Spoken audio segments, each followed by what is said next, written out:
अगर आपकी भी शादी के 2 साल, 5 साल या 10 साल हो गए हैं तो ये वीडियो आपके लिए है। वीडियो को एंड तक जरूर देखिएगा।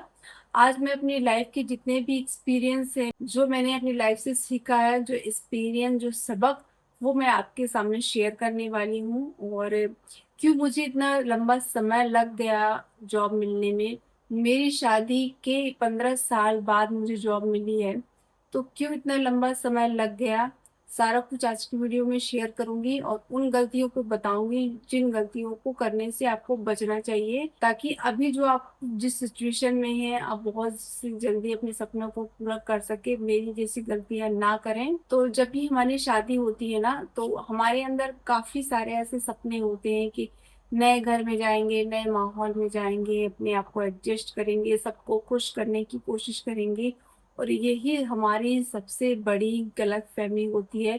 हम कभी भी किसी को खुश नहीं कर सकते, चाहे हम अपना कितना भी एफर्ट लगा लें और अपनी पूरी लाइफ भी अगर हम उन चीज़ों को दे दें, तब भी हम खुश नहीं कर पाते और ना ही पूरी तरह से अपने आप को वहां पर उस सिचुएशन में ढाल पाते हैं। तो आप ये मानिए, आप जैसे हैं वैसे ही रहिए। तो फिर ऐसी कंडीशन में हमें क्या करना चाहिए और मैंने क्या गलती की, तो मैं 5 ऐसी बातें बताने वाली हूँ जो आपके लिए बहुत इंपॉर्टेंट होने वाली हैं। तो सबसे बड़ी गलती क्या होती है हमारी, आप जब भी शादी करके जाते हैं, तो मेरी सबसे पहली सीख ये है, कभी भी आपको अपनी पहचान नहीं खोनी है। एक चीज रहता है, मैंने एक चीज नोटिस की है कि मेरे घर पे भी था, जब मेरी शादी हुई थी तो शादी के बाद एक दुल्हन का नया नामकरण होता है। तो काफी सारे लोग अपने नाम वगैरह भी चेंज कर लेते हैं या करवा लेते हैं। तो मेरा पहले था कि मैं अपना नाम चेंज नहीं करूंगी, जो जैसे मेरा नाम है वही रहेगा, वही मेरा मायके में चलता है, वही मेरे डॉक्यूमेंट्स में है, वही नाम से मैं जानी जाऊंगी। तो ये था, तो मैंने अपनी पहचान नहीं खोई है। और मैं भी यही चाहूंगी कि आप लोग भी अपना नाम पहचान वही रखिए जो आप एक्चुअल में हो। शादी आपकी जिंदगी का एक हिस्सा जरूर हो सकता है, लेकिन पूरी लाइफ उस शादी में ही झोंक देना, मतलब अपनी लाइफ में कुछ नया ना करना या अपनी लाइफ को पूरी तरह से उस शादी के बंधन में बांध लेना, ये भी बहुत गलत चीज है। और इस बंधन के चक्कर में क्या करते हैं कि अपने जो सपने हैं वो कहीं ना कहीं पीछे छोड़ देते हैं, और सामने वालों की खुशी के लिए हम ऐसा कर रहे होते हैं। हमें लगता है कि शायद हम ये सब चीज कुर्बानी देंगे, ये सब चीज करेंगे, एफर्ट डालेंगे, तो सभी लोग खुश हो जाएंगे और हम बहुत अच्छी बहू बन जाएंगे, अच्छी पत्नी बन जाएंगे। लेकिन ऐसा बिल्कुल भी नहीं होता है। आप कितना भी एफर्ट डाल लीजिए, सामने वाले कभी खुश नहीं होंगे। तो कोशिश कीजिए आप जैसे हैं, नेचुरल हैं, वैसे ही रहिए। और अगर आपने पहले से, शादी से पहले कोई सपना देखा है, उसे भी आप जरूर अपने दिमाग में रखिए और और वहां पर जाके आप बता सकती हैं कि ये मेरा सपना है और मुझे इसे पूरा करना है और मैं करना चाहती हूँ। बाकी जो जिम्मेदारियां हैं उसे तो निभाना निभाना है ही, लेकिन इसके लिए भी मुझे थोड़ा बहुत अपने लिए टाइम निकालना होगा। ऐसा नहीं है कि आपके पास जो 24 घंटे हैं उसमें से आप पूरा समय इससे सिर्फ और सिर्फ शादी को ही देते रहें। अपने लिए भी थोड़ा बहुत टाइम निकालें, अपने सपनों के लिए भी निकालें और अपनी बात बेबाकी से रखना भी सीखें। तभी आपकी जो वैल्यू है वो ससुराल में बढ़ेगी और सामने वाले समझेंगे कि आपको जो है लाइफ में कभी भी आप अपनी पढ़ाई को मत छोड़िए, अपने कैरियर को मत छोड़िए। बहुत सारे लोग जॉब छोड़ लेते हैं, जॉब छोड़ के घर में बैठ जाते हैं, फिर बाद में रियलाइज होता है कि उन्होंने बहुत गलत किया है। तो कोई भी सिचुएशन हो जाए, जॉब आपको नहीं छोड़नी है अगर आप पहले से कर रहे हैं। अगर बहुत ज्यादा कंडीशन ऐसी हुई तो वो आपके ऊपर है, आपको छोड़ना है कि नहीं छोड़ना है। लेकिन कोशिश कीजिए कि ना छूटे, वो ज्यादा बेहतर है। और सबसे जरूरी बात, आपको खुद पे विश्वास जरूर रखना है। मैंने एक चीज समझा है कि जब इंसान खुद को भूल जाता है, तो वो धीरे धीरे अंदर से टूटने भी लगता है। तो आपको खुद से भी अंदर से मजबूत होना बहुत जरूरी है। जिस कंडीशन में हूँ मैं इस चीज से कह सकती हूँ कि मेरे पैरों पे खड़े होंगे, कि जो वैल्यू है अपने आप बहुत ज्यादा इंक्रीज हो जाएंगी, जो मैं शब्दों में बयान नहीं कर पाऊंगी आपको। आप खुद भी इस चीज को फील कीजिएगा, तभी आपको समझ में आएगा। और जब भी आप जो है अपने पैरों पे खड़े होते हो ना, तो आप जब भी कोई फैसला लेते हो तो वो फैसला भी आप आत्मविश्वास के साथ लेते हो। आपके अंदर एक अलग ही कॉन्फिडेंट आता है। और घर में भी आपकी जो है फैसलों में सहमति पूछी जाती है। अगर आप कुछ नहीं कर रहे हो तो बहुत सारे घरों में ऐसा होता है कि लेडीज से कोई कुछ चीज पूछता ही नहीं है। लेडीज तो क्या, मैं तो ये मानती हूँ कि अगर जेंट्स भी कुछ नहीं कर रहे होते हैं जिन घरों में, वहां पर उनकी आत्मसम्मान पे ठेस बहुत ज्यादा लगती है। छोटी छोटी बात पे उन्हें ब्लेम किया जाता है। तो इन चीजों से आप रिलेट कर पाएंगे कि पैसे आज के समय में कितना जरूरी है कमाना। इसलिए मैं तो कहती हूँ थोड़ा ही सही है, लेकिन अपने लिए कुछ ना कुछ जरूर कीजिए। दूसरों के लिए आप कितना भी करते रहोगे, एक समय ऐसा आएगा वो कभी संतुष्ट नहीं होंगे, हमेशा आप में गलतियां और खामियां ही निकाली जाएंगी। तो मैं तो कहती हूँ जितना आप दूसरों को दे रहे हैं उससे थोड़ा सा टाइम अपने लिए भी निकालिए और अपनी लाइफ को उस दिशा में ले जाने की कोशिश कीजिए जहां आपका आत्मसम्मान बढ़े और आप अपने लिए भी कुछ कर पाओ। और एक सीख और बहुत जरूरी है कि हर बात आपको सहना जरूरी नहीं है। कभी कभी किसी चीजों के लिए ना कहना या मना करना बहुत जरूरी हो जाता है। हमेशा अच्छे बने रहने से और हमेशा जो है सहते रहने से आप अपने आप में एक, ये समझिए सामने वालों को आप फील करा रहे हैं कि आप कमजोर हैं और आप जो है हमेशा उन चीजों के लिए अवेलेबल हैं जो चाहे वो आपके साथ सलूक कर सकते हैं। और इसकी मेन वजह ये होती है कि बहुत लोग सोचते हैं कि मैं अगर सहन नहीं करूंगी, मैं जवाब दूंगी तो घर का माहौल खराब हो जाएगा, घर में मुद्दे खड़े हो जाएंगे और आसपास के लोग क्या कहेंगे, इस वजह से चुप रह जाते हैं। उनको चुप रहना ही ज्यादा अच्छा लगता है, क्योंकि घर का माहौल खराब नहीं करना चाहती वो। और फिर वो सोचती हैं कि एक दिन ऐसा समय आएगा कि समय के साथ सब कुछ नॉर्मल हो जाएगा, सब कुछ ठीक हो जाएगा। लेकिन एक चीज याद रखिए कि हर समस्या जो है चुप रहने से या नहीं होती। कभी कभी अपनी बात को सम्मान के साथ अच्छे से कहने से भी कई सारी समस्याओं का हल किया जा सकता है, बिना अपने आत्मसम्मान को ठेस पहुंचाए। मैं तो ये मानती हूँ कि रिश्ता तभी मजबूत होता है, दोनों ही इंसान की होनी चाहिए उस रिश्ते में बनाए रखने के लिए जितनी सामने वाली की है, तभी वो रिश्ता आगे तक चलता है और मजबूत रहता है। इस तरह से हमेशा सहते रहने से, चुप रहने से, हर बात के लिए हाँ कहने से जो है रिश्ते और ज्यादा समय के साथ खराब हो सकते हैं और आप जो है अंदर से टूट सकते हो। चौथी सीख मेरी ये है आप लोगों को कि खुद से भी प्यार करना जरूर सीखें। काफी सारे लोगों को मैंने देखा है, एटलीस्ट मैंने भी एक समय तक अपने आप घर में और घर के माहौल में एडजस्ट होने के चक्कर में अपने आप को भूल गई थी पूरा। कि मुझे ये पता नहीं था कि क्या मुझे पसंद है, कौन सा कलर है, कौन सी चॉइस का मुझे खाना पसंद है, क्या जो सबको पसंद है वही मैंने बनाया, वही जो बचा सबने खाया वही मैंने खाया। एक समय के बाद अब मैं ये मानती हूँ कि हर लेडी के साथ ये होती है कि जो घर में जो भी बनेगा वो घर वालों से पूछ के बनाएंगे, अपनी पसंद का बनाने का उनका मन ही नहीं करता। और जो कहेंगे वो वही में खा लेंगी, और उनका अगर खाने का मन भी हुआ तो वो अपना मन मार लेती हैं।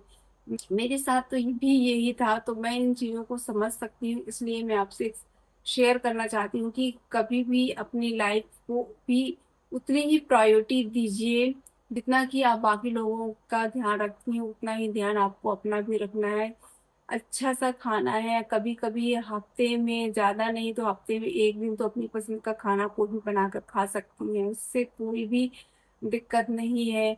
और जो आपको पहनना है वो पहनिए, जहाँ मन करता है घूमना है तो एटलीस्ट कभी कभी अपने मन की बातें बाहर निकालिए, जाहिर कीजिए, घूमिए फिरिए, खाइए, थोड़ी सी लाइफ को एंजॉय कीजिए, ताकि आपको भी अंदर से अच्छा फील हो सके। तभी तो आप दूसरों को खुश रख पाओगे। और साथ ही साथ अपने स्वास्थ्य का भी ध्यान रखें, काम उतना ही कीजिए, क्योंकि घर का काम कभी खत्म नहीं होता, तो काम उतना ही कीजिए जितना कि जरूरी हो सके, या फिर उतना ही कीजिए। एकदम से अपने आप को दिन भर काम में ना झोंके, एटलीस्ट कुछ टाइम अपने लिए जरूर निकालें जहाँ पर आप 10 मिनट बैठ सके, अपने लिए थोड़ा सा तैयार हो अच्छे से। जब भी आप अच्छे से तैयार होंगे तो अंदर से खुशी भी मिलेगी, और आप जो भी सबके लिए करना चाह रहे हैं वो आप खुशी खुशी कर पाएंगे। तो आपको अपना भी ध्यान रखना है, अपने सपनों का भी ध्यान रखना है, अपने हेल्थ का भी ध्यान रखना है, और साथ ही साथ जो है आपको अपने मन की शांति का भी ध्यान रखना है, ये बहुत जरूरी है। और पांचवी और लास्ट सीख मेरी यही है कि जो मुश्किल समय है वो आपको तोड़ भी सकता है, और मुश्किल समय में आप अपने आप को और अच्छे से बना भी सकते हैं। ये जो फैसला है आपके हाथ में होता है। मैं चाहती हूँ कि आप जो है अपनी परेशानियों को अपनी किस्मत समझ के ना बैठ जाइए कि ये तो मेरी किस्मत में ही है, इस वजह से मैं ये सब चीजें से नहीं भाग सकती, या फिर मैं कुछ नहीं कर सकती। ये सब फिजूल की बातें हैं। मैं तो ये मानती हूँ कि किस्मत किसी ने नहीं देखा है कि क्या लिखा है क्या नहीं लिखा है। जब हम हार मान लेते हैं तो हम किस्मत के भरोसे छोड़ देते हैं कि ये तो हमारी किस्मत में ही नहीं है। लेकिन जहाँ हम मेहनत करते हैं और अपना 100% देते हैं और कुछ अच्छा हो जाता है, तब हमें रियलाइज होता है कि किस्मत भी उनका ही साथ देती है जो मेहनत करते हैं। और आपको नहीं पता कि किस्मत में क्या है, आपके हाथ में सिर्फ एक ही चीज है, वो है मेहनत। तो आप मेहनत कीजिए। आप उम्र के किसी भी पड़ाव में हैं, मैं तो कहती हूँ आपकी शादी को 5 साल, 10 साल, 15 साल भी हो गए हैं, और उम्मीद की 1% भी अगर आपकी संभावना है कि आप लाइफ में कुछ कर सकते हैं, तो मेरा कहना है कि आप जरूर से जरूर कीजिए। शायद हो जाए तो सोचो आपकी लाइफ कितनी बदल जाएगी। और काफी लोग ऐसे हैं जिन्होंने किया है, लाइफ के लास्ट मोमेंट पे एक मौके की तलाश में उन्होंने अपनी लाइफ बदल दी। जैसे मेरा ही ले लो, मुझे शादी के जो है 15 साल बाद जॉब मिली है, और मैं ऐसे हार मान लेती तो आज मैं शायद यहाँ ना होता, आप लोगों की हेल्प नहीं कर पा रही होती, अपना एक्सपीरियंस शेयर नहीं कर पा रही होती, क्योंकि मुझे भी बहुत लंबा समय लगा। और मैं भी 1-2 साल नहीं लगे। आप लोग सोचते हैं कि मैम एग्जाम नहीं हो रहे हैं, एग्जाम नहीं आ रहा है, नोटिफिकेशन नहीं आ रहा है, 2 साल, अगर मैंने 10 साल दिए, मैंने 10 साल इंतजार किया है नोटिफिकेशन ना आने का और जॉब का, फिर भी मैं लगी रही। मैंने सोचा अगर ठीक है एमपी में नहीं आ रहा है, यूपी में आएगा, स्टेट में आएगा, कोई और भी सेक्टर में आएंगे, कहीं ना कहीं अपना हाथ पैर में आजमाती रहूंगी। और मैंने कोशिश भी की, जो सामने मेरे पास जो भी नोटिफिकेशन आता किसी भी एग्जाम का, अगर मैं पात्र हूँ तो मैं उसके लिए अप्लाई कर देती थी। मैं एक ही पोस्ट के लिए नहीं बैठी थी कि जब शिक्षक भर्ती आएगी तभी मैं फॉर्म अप्लाई करूंगी या स्टडी करूंगी। ये मेरी सोच कभी नहीं रही है। हमेशा जब भी महिला पर्यवेक्षक का है, या कोई आंगनबाड़ी का भी है, या फिर बैंक का है, और सीटेट, जो भी केंद्र के हैं, जितने भी एग्जाम आए बीच बीच में, मैं फॉर्म अप्लाई करती रही। कई दफे ऐसा भी हुआ कि फॉर्म डाल दिया, पढ़ने का टाइम नहीं होता था, और कभी कभी तो पढ़ने का टाइम नहीं हुआ, नहीं पढ़ पा रही हूँ तो एग्जाम देने भी नहीं गई। लेकिन मेरा रहता था कि कोई भी फॉर्म आया अप्लाई करना है, डालना है फॉर्म, थोड़ा बहुत पढ़ते रहना है, हो गया तो ठीक है, नहीं हो। लेकिन मैंने एकदम से हार नहीं मानी, और एकदम से मैं पढ़ती भी नहीं रही कि एकदम से मैं 6-6 7-7 घंटा पढ़ रही, इतना टाइम मुझे भी नहीं मिलता था। आप ये समझिए एग्जाम के टाइम पे या नोटिफिकेशन के टाइम पे मैंने बहुत से बहुत 1 घंटा, आधा घंटा, 2 घंटा इतना ही पढ़ा होगा। इस वजह से मेरा एग्जाम एक भी क्लियर नहीं हो रहा था। और जैसे जैसे मैंने चीजों को समझा कि नहीं अब तो मुझे करना ही है, अपने आप को इस चीजों में झोंकना ही है, तभी मुझे जो है तभी मैं लाइफ में कुछ कर पाऊंगी, वरना तो ऐसे ही फॉर्म्स अप्लाई करती रहूंगी और पूरी उम्र ऐसे ही निकल जाएगी। तो आप भी जो है सोचिए कि अगर आप जॉब चाहती हैं तो एक ही फॉर्म के भरोसे ना बैठे रहिए, जो भी आता है सामने वो अप्लाई करते रहिए।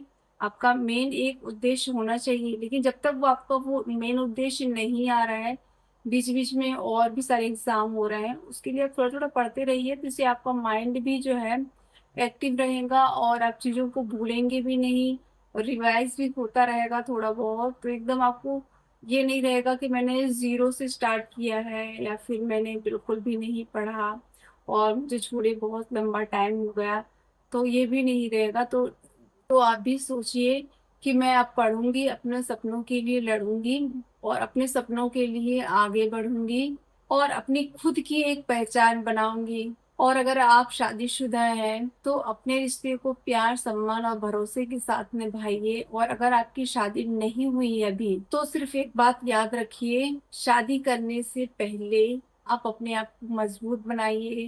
कोशिश कीजिए कि आप अपने सपनों को पूरा कर पाए। पहले पढ़िए, कुछ सीखिए और आत्मनिर्भर बनिए, और कभी भी फिर अपनी पहचान मत खोइए। जिंदगी का सबसे बड़ा सबक रही है कि आप किसी भी सिचुएशन में हो, आप अपने ऊपर भरोसा रखिए, ही साथ में सपनों के लिए हमेशा खड़ा रहिए। अपने आत्मसम्मान पे कभी भी आंच ना आने दीजिए। कहीं भी किसी भी सिचुएशन पे आप अपनी बात मजबूती से रखिए। अगर आपको पढ़ना है, आप ससुराल में हो, तब भी आप अपनी बात को रखिए कि आप क्या करना चाहती हैं, और साथ ही साथ आप परिवार को भी अच्छे से जिम्मेदारी से निभाएंगी और अपने सपनों को भी पूरा करेंगे। तो आपको रखना पड़ेगा अपनी बात, बिना डरे, बिना झिझक, तभी आपकी बातों को सुना जाएगा।